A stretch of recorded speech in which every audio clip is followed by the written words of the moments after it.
Okay. According to this, Oh, we are live.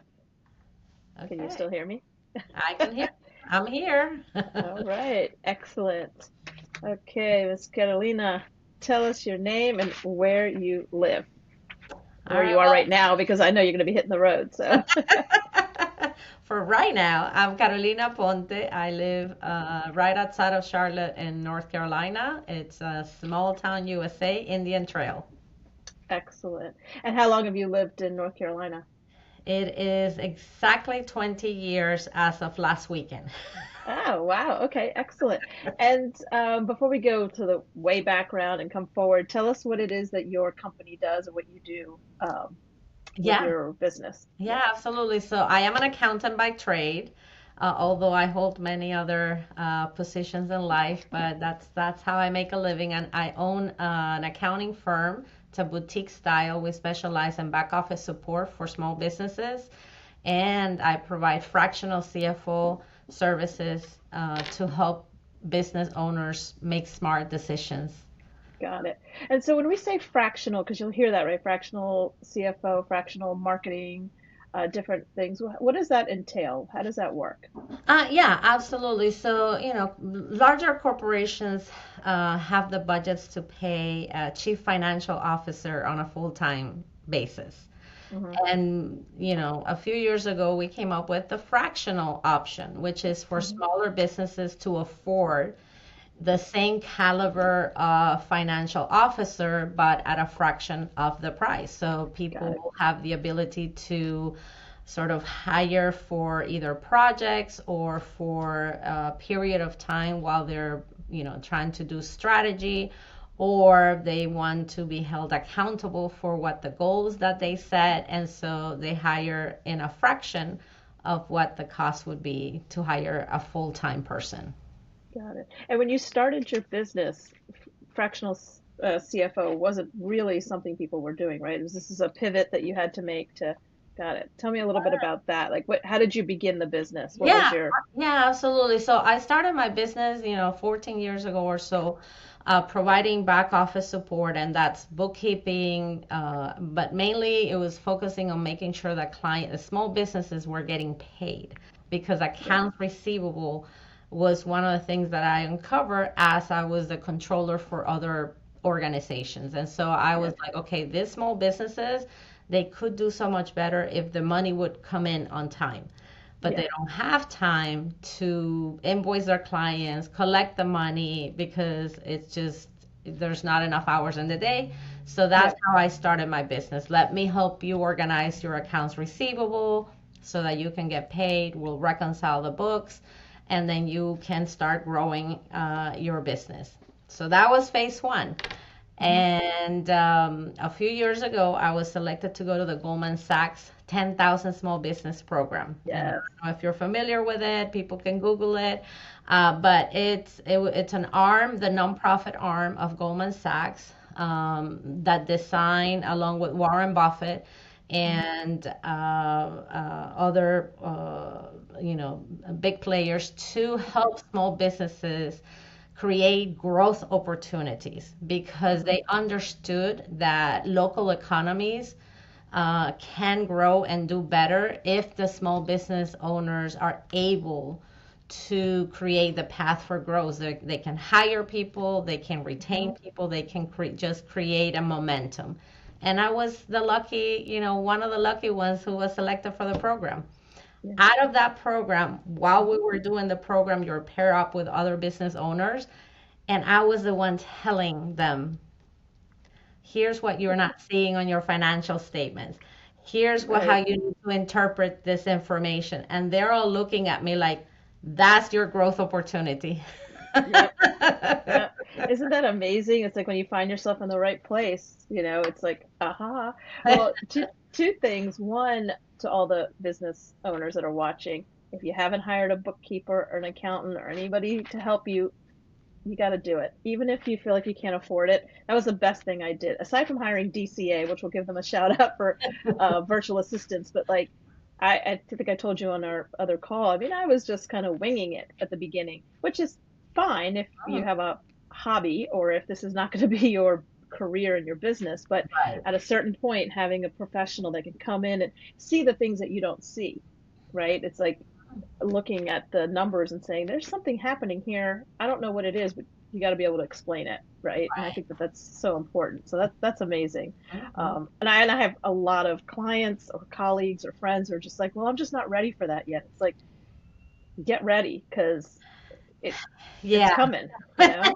Well, It's because to your point, Angela, hmm if the intent is to have a sustainable business, hmm then you want to set up a strong foundation because the problem of winging it or yep. let me, do it myself because This random a spreadsheets to random have, spreadsheet that you don't even know where you saved it, you can't even find yep. it, and then you continue to procrastinate because the hmm result of all of that is that then business owners are so overwhelmed because we do wear many hats, right? hmm And so by feeling overwhelmed, you put the bookkeeping and the accounting to the side and you Yeah. put it in the back burner. And then tax season comes along every year. Every year. That's one thing we can count on for And sure. you count Yep. on that. And then you're like, oh my God, I don't have my stuff together. I don't know what to do. I'm going to owe so much money. Well, you don't know that if you don't have Right. the books in order. You don't know if you're going to owe money or not. And Yep. so that is why even when people think they cannot afford to, hmm the answer is they cannot afford not to have book. Yeah. Yeah. I agree with that. It was the best thing I did. It was probably a year after I started my business, but it's fine.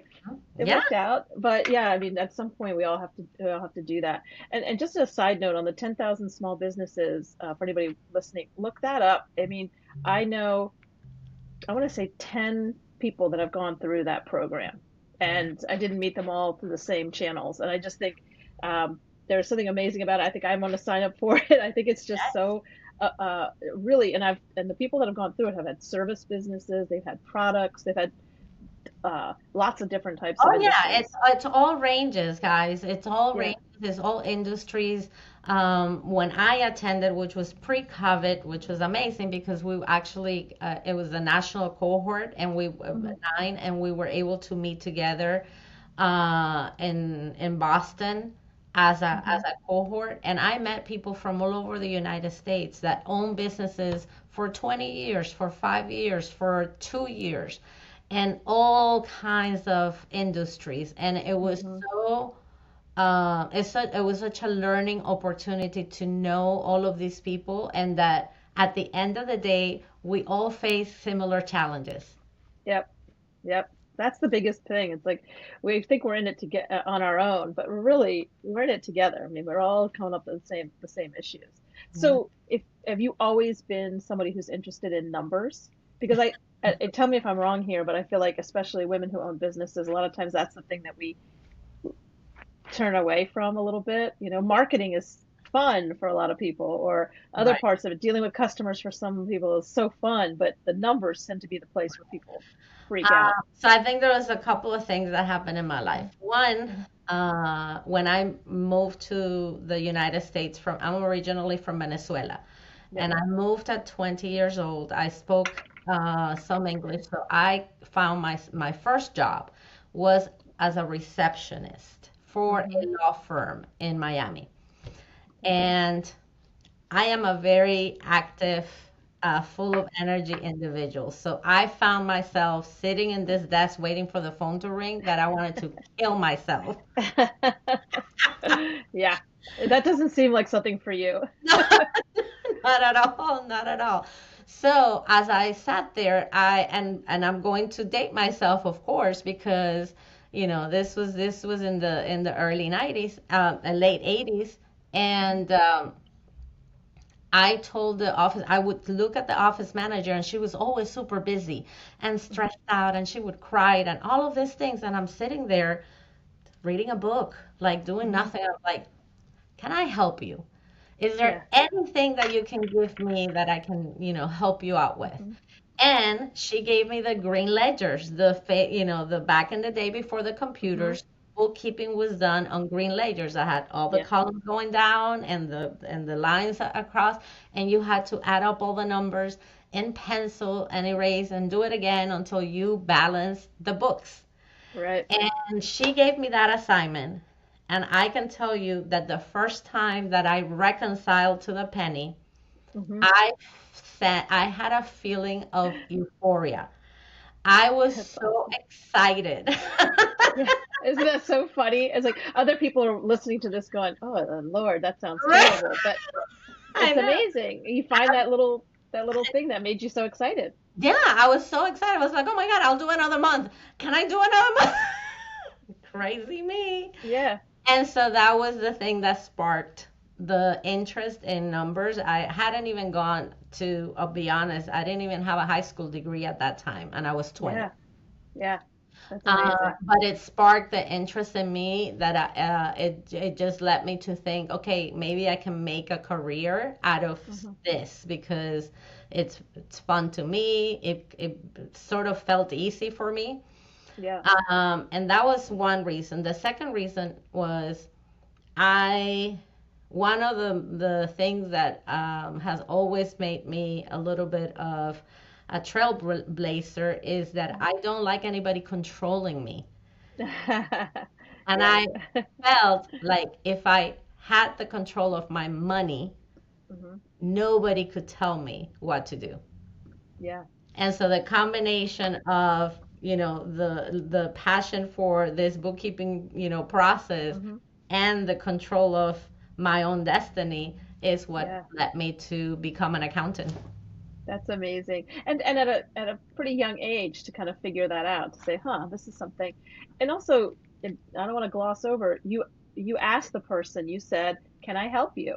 And I feel like that is such a huge, huge part of how you become successful, whether you own a business or you're working for someone else, is to say, hey, how can I help? And I know sometimes people are like, well, I'm only doing my job, the job that I was assigned, which is fine. If you're okay sitting and being bored and reading a book and only Right. doing that, that's Good for perfectly you. fine.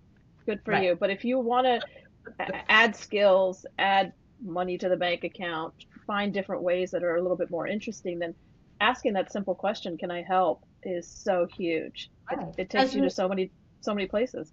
yeah, because you just don't know what potential there is. You don't know what opportunities would come up out of just simply asking the question.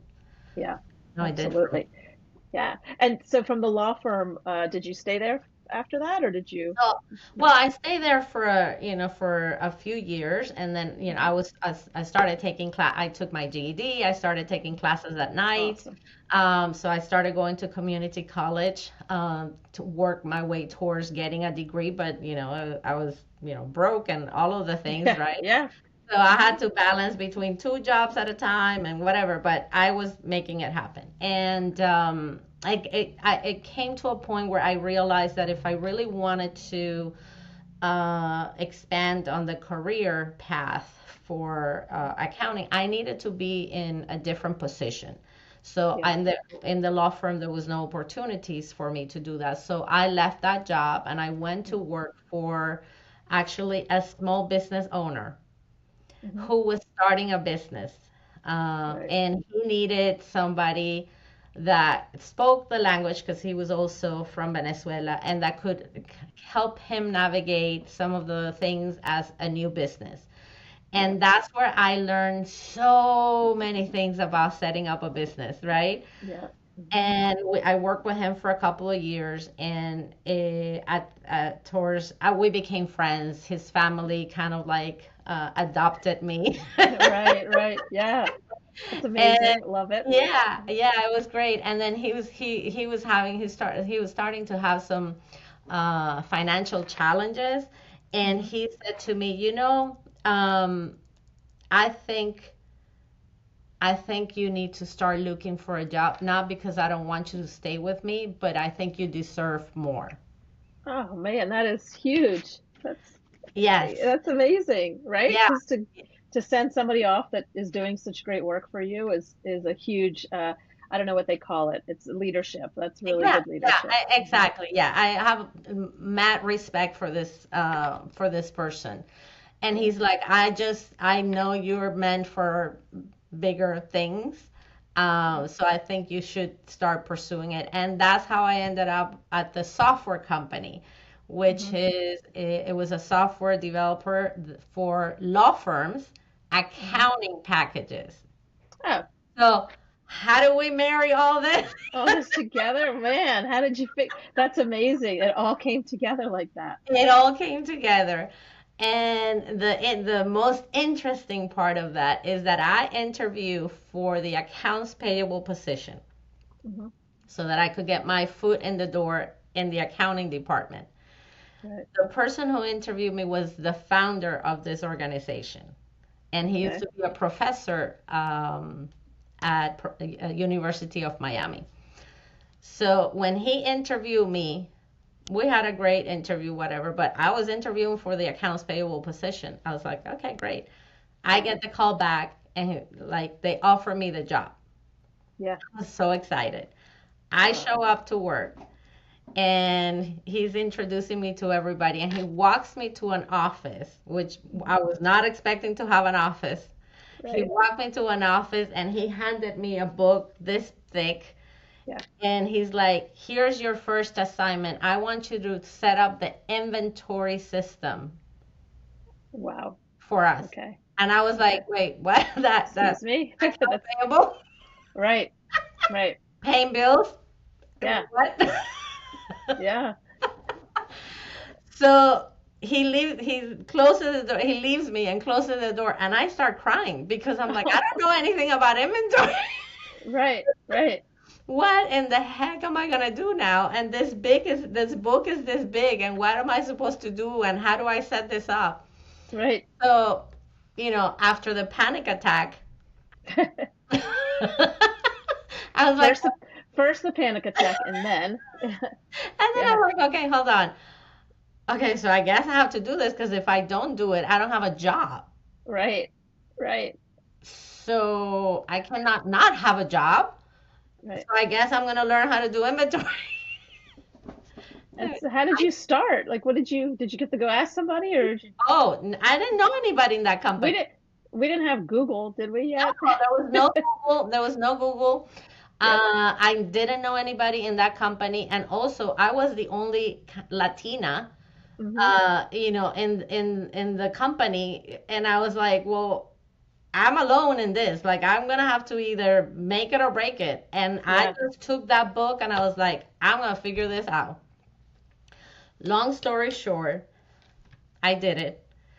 Oh my gosh. And shortly after that, I got promoted, and I got promoted, and I became Hmm. the controller Wow. for this company. Wow. That is amazing. That's really, I mean, it is because think back. Do you sometimes think back to yourself and go, "How did I do that?" You just I do, you just do because in my mind, I had no other option. right? And Yeah.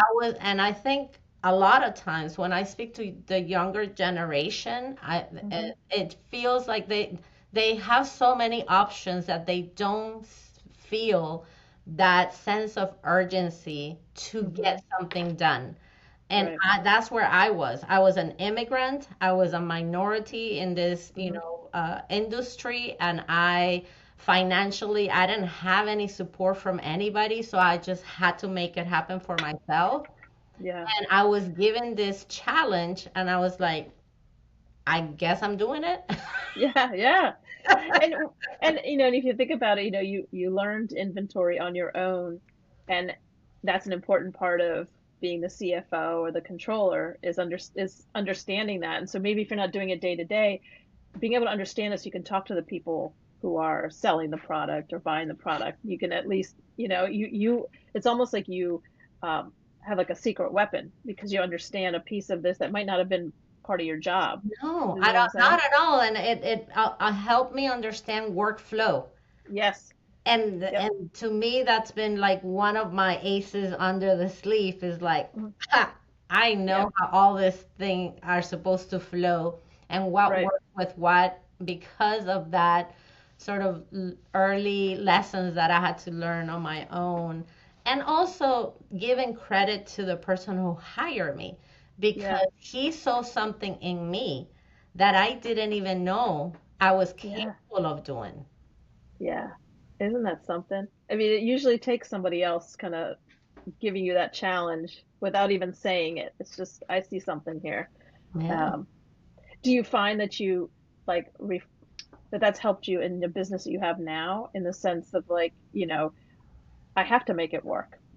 I don't want to work for someone else, so Yeah, 100%, girl, 100%. yeah, yeah, yeah. Because I have some I am not who I was when I was in my 20s. And at Hmm. this stage, after owning a business for 14 years and having gone through the journey that I've gone through, I am unhireable at this Right, point, because if somebody were to hire me, I'll be like, and you're telling me I need to come in at what time and I need to show up right. for what, and you want me to do what when that doesn't even make sense? Absolutely not. Yeah, yeah. We've talked before about how owning a business it can be a little lonely, a little isolating, but I would take that 1,000 times over than having somebody tell me what time to be at work every day. It's like 100%. it's like what I you actually, do? you know what? I like my company. Yeah, yeah. It's like I'm fine. I'll be a little lonely for a while. I'll find my community, but no, don't make me go. And sometimes when I have client meetings like in their offices, sometimes I get this feeling. I'm like, "Oh, something strange here." It's like I can't Yeah. believe I did this for so long coming into the Right? office. Yeah, I can't even believe it. I was part of corporate America for so long. Yeah. I work in other companies besides the software and very large businesses. And now I'm thinking back, wow, Yeah. I would not be able to do that again at all, because I just have a very different lifestyle. I have built a business that allows me to have a lifestyle that I like, that Yeah. I feel comfortable in. And Yeah. so I can't see doing anything else. So tell me a little bit about that as you started building your business, first of all, what got you there? And then when people say I built it the way I wanted to so I could have my lifestyle, how should people do that? Yeah. Tell me. Well, it was so I first started because, well, I needed to make money. Yeah. Let's be clear. And I Yeah. had trade, right? So Hmm. I was an accountant. I had been in management and C-suite position. So it was natural for me to be able to do something within my skill set. So that Hmm. was the first part. As I started getting more clients and having a better understanding of all of the opportunities that were available and how Hmm. I could actually be more impactful in Hmm. for certain kinds of businesses, for certain type of people. Yeah. I started then thinking, well, how can I make this happen in a way that allows me to also be able to do the things that I enjoy and be available to my daughters whenever they need me, be Hmm. able to work from other places besides home. Like I started just thinking, constantly thinking about what are all those options, possibilities. So a lot of introspection, I would say, Hmm. of what makes me happy, and I'm Yeah. typically a very optimistic.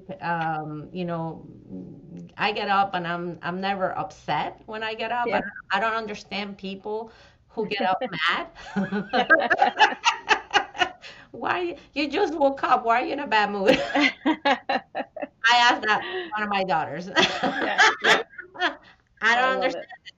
I'm not Yeah. that person. I'm not that person. Right. I'm the person who gets up and I'm like ready to go. Let's go. Yeah. Let's seize the day and make things happen.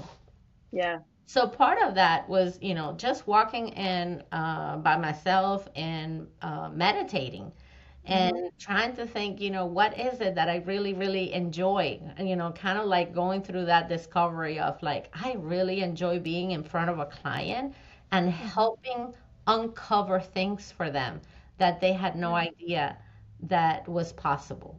Yeah. I like taking the blinders off, if you Hmm. want to call it one way, Right. And then seeing the impact of actually getting them to do those things that will make them more profitable or give them the lifestyle they want or whatever the Yeah. outcome is. When I see it, I'm like, okay, it's Yeah. this one for me. Yeah. Yeah, that's awesome. I think that's one of the best parts too about owning a business is like being able to see your clients through and like, aha, or when the light goes off, it's like, Hmm. oh, there's an idea. Hadn't thought of that. So that's really great. And it's also it's almost like, sometimes we think about accounting and bookkeeping as not being creative because, creative accounting is a dangerous area to get to, but you do use a creative side of your brain too. You use a lot of um, like let's see what's going on with this business, and I think that takes a certain it's a different type of creativity. Right. It's and I think people get confused what creativity is. To me, creativity is not just creating art or creating, Right. um, uh, Design or something. designing Yeah. something. To me, creativity is how do we create a solution? How can we without within the constraints of the law and the rules, Yeah. what how can we make this actually happen for the business or for the owner or for the team, whatever the case may be. That's Yeah. where the creativity aspect comes into play. Being able to use those skills, learn from all of those different jobs and different Yeah. companies and different exposures in life to come back and say, well, you may be a young business owner. And when Mhm. I say young, I don't mean in age, the person, but I mean the business may be a young business. And Right. you may not realize that there are stages to businesses and there are cycles in Yes. business. And so being able to show the creativity of how you can manage those cycles in business, to Yep. me, that's an equivalent to Yeah. being creative, not necessarily designing. Right. No, I think you're right, and it's finding that creative solution or looking at it from a different perspective. I think people forget that that's part of being creative and using different parts of your brain. Yeah. That actually leads. I have a question I always ask people: before you came to the U.S., when you were a teenager, did you work? Did you have any jobs that that you I did back sure then? did. I What sure did you do? did. What did you do? I think I did a few things, but I think the most interesting one is that I became a tour guide. Aha. I lived in an island in Venezuela, Mhm. Margarita, and it's a Okay. beautiful island in the Caribbean, Mhm. close to Trinidad and Tobago. And it used to have free, it was a free port, so there was free tax, lots of shopping, but beautiful beaches, and it was just a great tourist place. This was pre-Chavez, pre-dictatorship. Mhm. Right. And I spoke English, and one of my older brothers owned a travel agency at the time. Right. And because I was a rebel, and I chose not to go back to school and finish high school. Mhm. My nobody knew how to make me do that. Back to not wanting to be controlled. I got it. See how it all comes. I always Yeah. ask these questions. It always comes back around. All of it comes around. So Yep. I walked into his place of business and said, "Can you give me a job?" Mhm. And he's like, "Aren't you supposed to go to school?" I'm like, "Don't you worry about that. Can you give me a job?" Yep. Mhm. So he put me to work, and I became a tour guide. So here's where the interesting part is. You know how one of the things that people dread the most is public speaking? Mhm. Guess what you get to do when you're a tour guide? Speak all day long. Yeah. All day long, and you have to Yeah. be able to improvise. You have to be Mhm. able to Mhm. control the people, because some people show up, Mhm. unruly, and with maybe too many Yep. drinks on them or whatever, and you need to be Mhm. able to manage that. And then the other part is, I did speak English, but I learned English, and in one accent, and then Right. had people from all over the world, Yeah. especially people from the islands, Trinidad and Tobago. They have a Mm. very specific accent when they speak, and they Mhm. speak fast. Yeah. So I remember standing in front of the bus with 50 people sitting in front of me, and one guy stands up and asks a question, and I can tell you, my face was like, I was like, what in the hell did he Yeah. just say? Do I not speak English? Like, I Right. had to question my ability because I didn't understand one single thing he said. Yeah. And then I was like, okay, I took a second. I was like, can you repeat that a little bit slower for me, please? Right. And he did, and then I was able to answer. So I also learned that you can ask people, and you know, Yeah. you don't have to just shut down. You can actually Right. get people to cooperate with you. Yeah. Or don't just, you don't have to just leave it and be like, well, I messed that up. It's like, Right, I just messed ask that up. again. Yeah. Goes back. And that really does, and it does all kind of come back to, starting a business and being able to, you're going to deal with different kinds of clients, right? I'm sure now you can determine if a client is going to be the right fit or not Oh, yes. almost immediately because sometimes it's just not going to work out. Nope. Um, so I think it's such good training, and to be able to just stand up as a teenager basically Mhm. and talk to these Yeah. complete strangers. I mean, that is amazing. I mean, I think one of the scariest things to do as a Mhm. teenager, Yeah, uh, and as a teenager who wasn't trained for it, who just right. because I. Yeah. I mean, it seems like you're the kind of you for a long time the kind of person that just figures it out. It, Pretty much. yeah.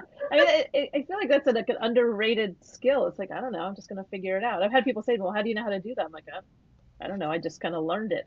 Uh, when I was writing my book, Hmm.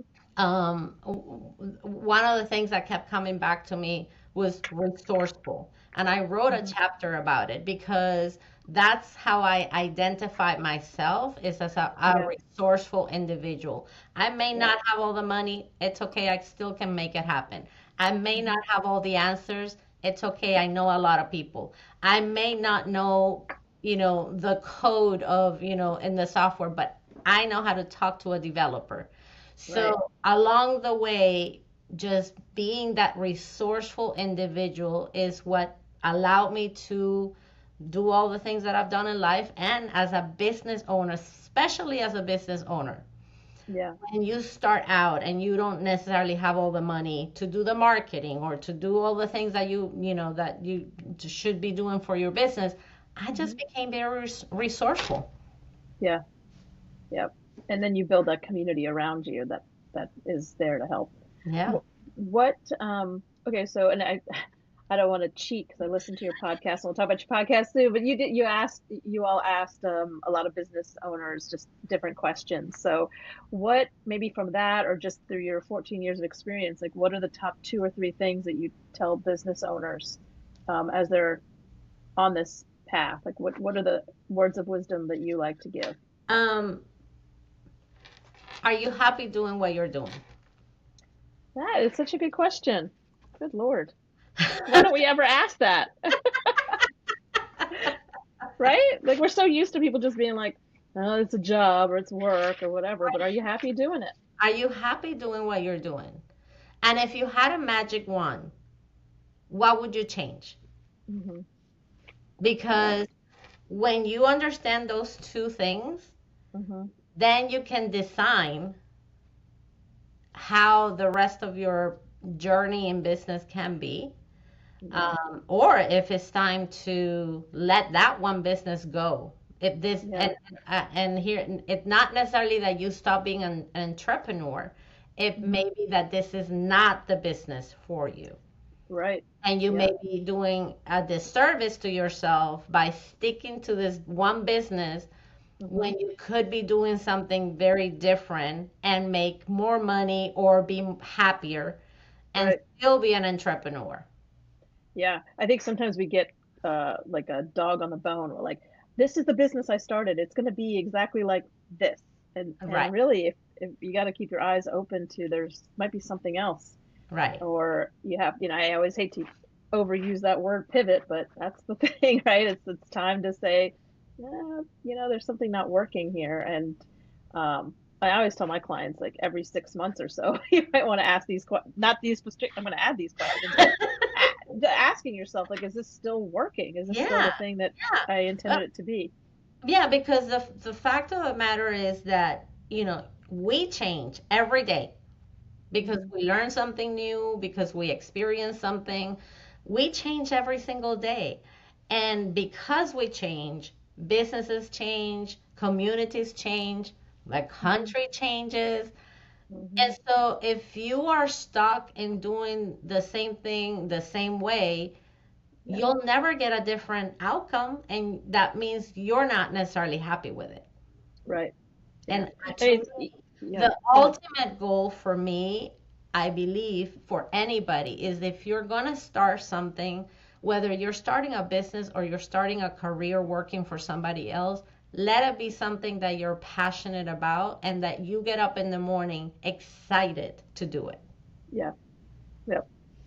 Yeah. I think that people have a hard time with that because it's like it's work, Right. it's work. It's like, but at least if you're going to spend at the minimum, you're spending 40 hours a week there, you might as well enjoy it or enjoy the people or whatever the product or service that you're offering, something, because Right. it's a quick way to be really miserable Hmm. otherwise. Yeah. So, Yeah. yeah, it's amazing. And I also love that as a person who's focused on the books and the numbers, that you're also really big on just that mindset. And sometimes we talked before, sometimes people are like, mindset, what is that?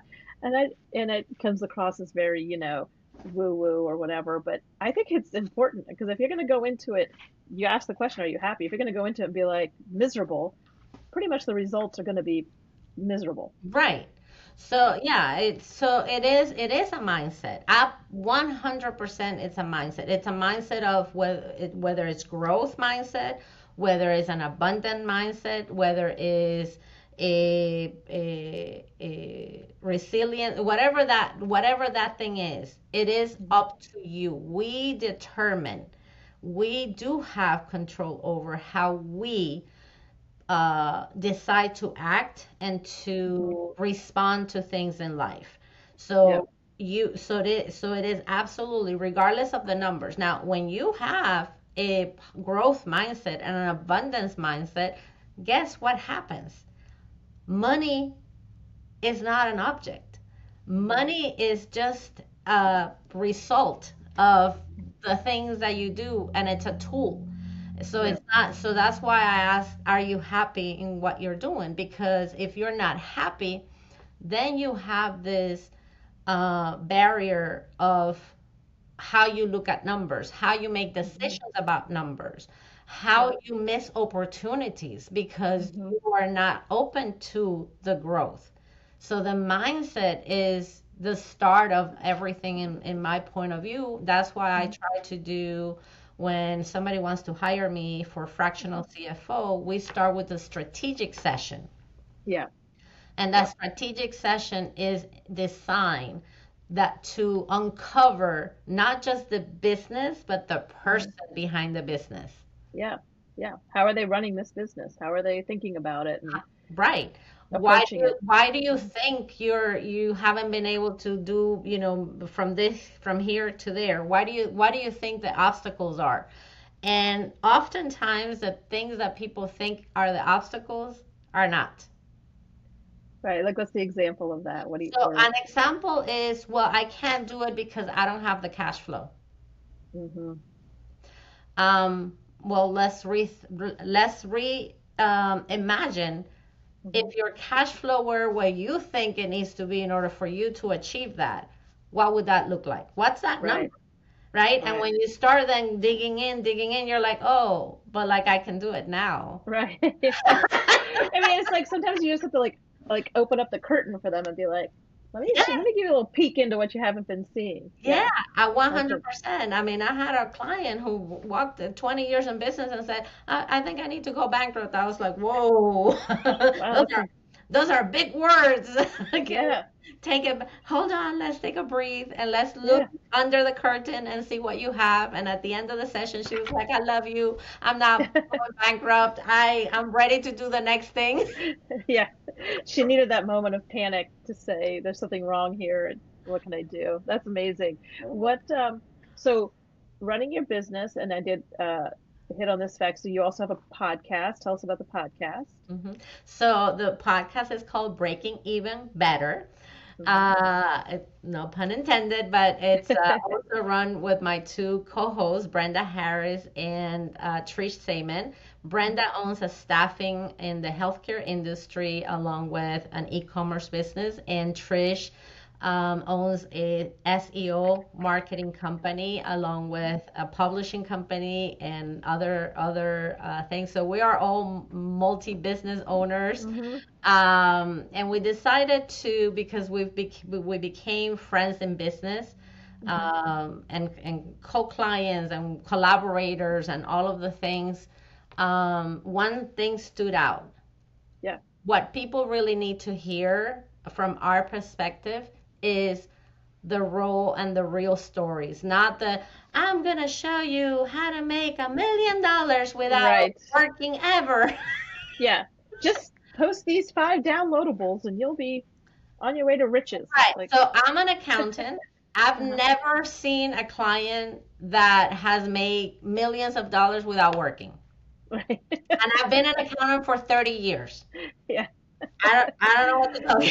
Yeah, because if you figured that out, then you would be like the Wizard of Oz. Like, Exactly, yeah. exactly. So we were like, people really need to hear what really happens when you own a business, and Hmm. how do we go about fixing it so that other people don't have to go through the same headache. So that's breaking Yeah. even better. Yeah. We're also having a lot of fun because we decided to change the status quo and the way things are, done. And so we Hmm. make a lot of jokes. We are unfiltered. Yeah. It's fun. It really is. I mean, it's interesting to be able to listen to it, and you get these little bits of advice, but also it's like, oh, this is real. Or for me, it was like, oh, thank God, there's other people that have encountered the same issue. So Yeah. it's really great. And tell us about your book. The Yes, book. so I Yes. wrote a little book called Pave Your Own Way: 13 Skills to Create Your Professional Success. Hmm. And in the book, I share anecdotes and part of my journey as an immigrant to the United Hmm. States. And each chapter actually broken down by the skills that I Yeah. develop over time. And I kind of give some, points on how you can go about developing those skills for yourself. Because to me, it's not about the skills as a business owner, but as an individual. What Yeah. what allowed an immigrant like myself who came without a high school degree to Yeah. become successful? It was through the skill sets that I developed. Yeah. Yeah. And we said this before. I mean, people who come to this country just like embrace it. And, I always say, because my dad's, we've talked about my dad's was an immigrant and just, no, he didn't come here with an education, but he had skills and he put those skills to work. And I think that it's just such a beautiful story, just to be able to, so it's like, you run a business, you have a podcast, you've got written a book. You're also a TEDx speaker, if I recall. That's the newest one, right? Tell us how that, Yes, what yes. did you talk about? How did you do it? Because everybody wants to have a TED talk. Oh my gosh. Well, it was one of those things I had in my list. Well, I've done this, I've done this, I've done this. I also want to do this.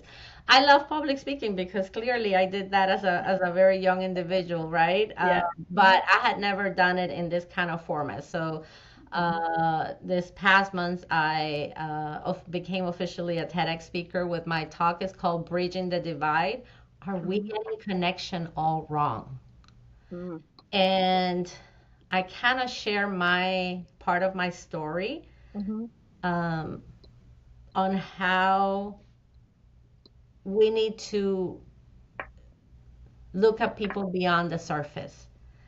And when you decide that you want to connect with somebody, um, what great things can happen from it. And I'm a result Hmm. of people uh, bridging that divide.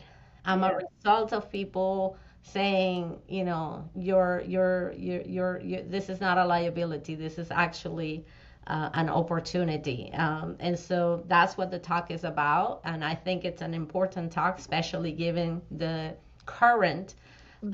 political and social conditions of this country, that we really need to rethink how we go about building relationships, Yeah. not just in the workplace, but in our communities and even in our personal lives. I know people Hmm. who, when you look around, the people that they are friends with or work with or our family members, they're all one color. Hmm. Yeah. You then put yourself in a disadvantage of not having any other perspective. Hmm. Yeah. And true success comes from giving yourself the opportunity to hear other perspectives. And while you may not necessarily agree with Hmm. everybody else's perspective, it does give you the opportunity to think Yeah. and Yeah. reconsider and also not look at other people as less than or Hmm. fear Yeah. others. Yeah. That's what my talk is about. Wow, that is amazing. That is amazing. And how did you feel when you were done? Because it's scary, right? It is one of the most challenging professional things I have done Yeah. as an adult. It was a whole journey. Actually, I Hmm. posted something on LinkedIn last night about it Yeah. because I felt that the delivery of the talk was not really where I grew. I Hmm. grew through the process. Right.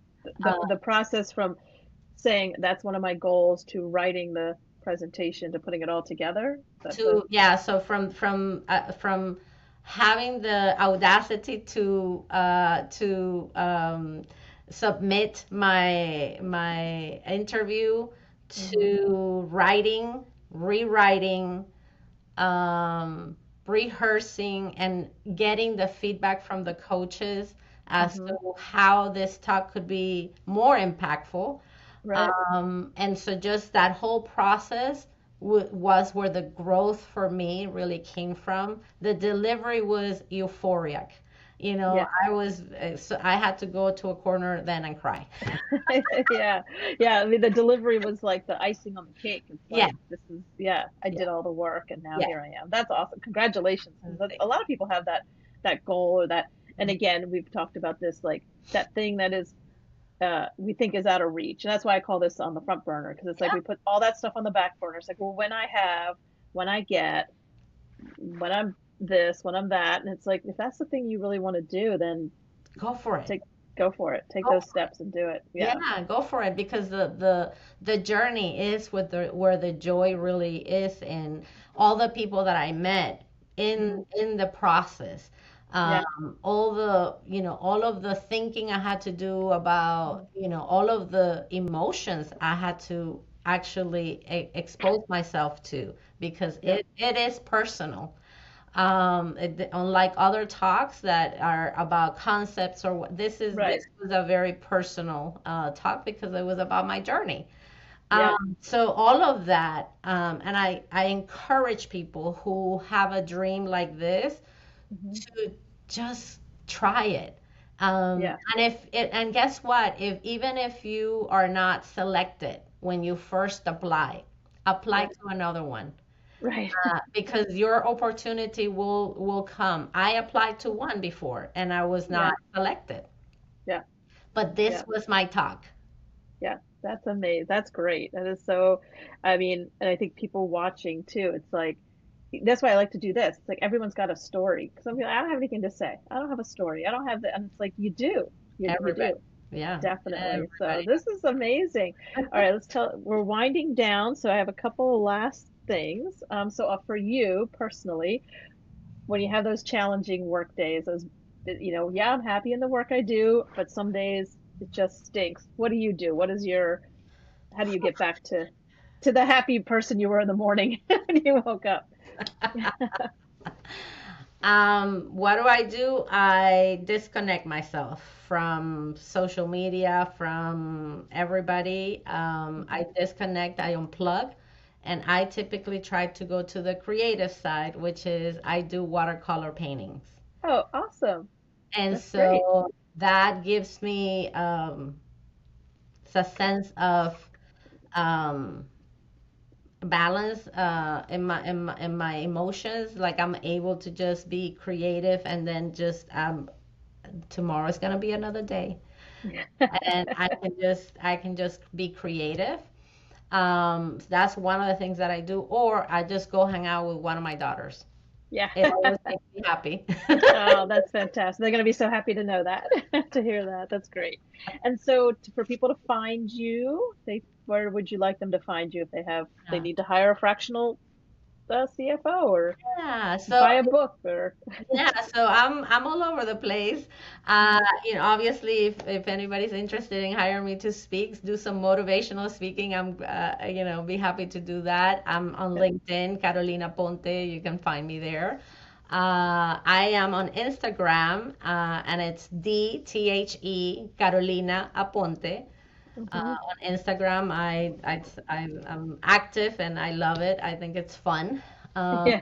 and we also have the breaking even underscore better, and Yep. that's where you can also find me, either my Carolina Ponte or the breaking even better. And of course on YouTube we have the breaking even better channel, where Mhm. all of our episodes are available. And we have a lot of shorts that are a lot of fun as well. Yeah. To your point, all of those little tidbits that we're Mhm. sharing with the audience. Yeah, So, it sounds like you guys have a lot of fun doing it, so it's worth listening to, all my business people out there. Excellent. yeah, Cool. And I might have you come as a guest maybe on my office hours. I have a free office hours once a month for anybody who has a business and just needs to yeah. get advice, share good news. So you Yeah, might be need to come be a guest appearance. I think people would yeah, love to I hear from love you. it. I Yeah. absolutely, I love it. I think, and that's one of the joys that I get out of my business, is that the ability to be able to share with others the lessons, and just uncover things for people that may not necessarily have thought about, that there's another way. Yeah. And so I love doing that, and I have a phenomenal team in my firm, Yep. that take care of all of our clients and make sure that all the books are in order. And whenever things happen, that our clients know they have a team behind them, and it's not just an individual, because that's also part of the journey, is uncovering that when you hire a bookkeeping firm or an accounting firm, if you Hmm. hire one individual and they're sick or whatever Hmm. challenges they have, you're out of luck. Yep. So in our case, I've built a team so that Yeah. our clients are always supported no matter what. That's And that fantastic. gives me a Yeah. lot of joy. That's excellent. Awesome. Very good. Well, thank you so much. Don't hang up because we're just hit stop. Anybody who's listening, this is our first live stream. I have no idea where people are seeing us, so we'll see how this goes. But thank you all for listening in. You know where to find me, you know where to find Carolina, and we'll see you again in 2 weeks. All right, I hit stop.